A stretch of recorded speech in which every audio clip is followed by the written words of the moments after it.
Students are encouraged to use the 3 reads when they face any type of story problem, similar to this one. When they first see a story problem, students are encouraged to cover up any numbers they might see within the story problem. They're also encouraged to cover up the question at the end. This allows students to focus on what is actually happening within the story problem. For the first read, they read the story problem and use the word sum in replacement of the numbers. So Liliana was setting up for her birthday party. She had some tables and some flowers for centerpieces.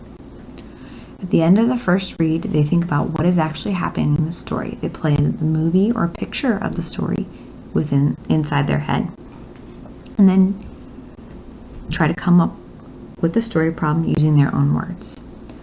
So she was having her birthday party and she was setting up, and there were some tables that she was setting up, and she also had picked some flowers that she wanted to put in the middle of each table.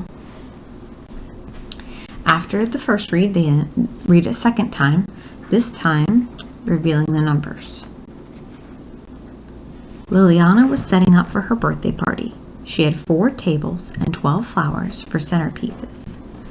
After the second read, students focus on what numbers they see within the story problem.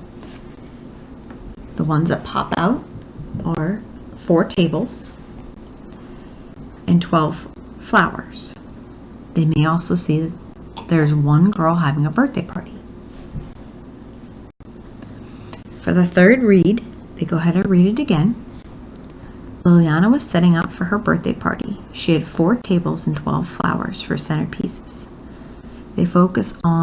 After the third read, they focus on what questions might be asked. So, some questions that could be asked are, how many tables does she have?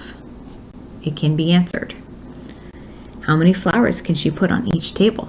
That can be answered. How many people are coming to our party?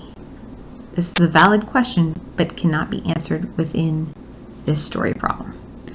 After they've come up with some questions, they then reveal the question within this story problem, which is, how many flowers should she put on each table?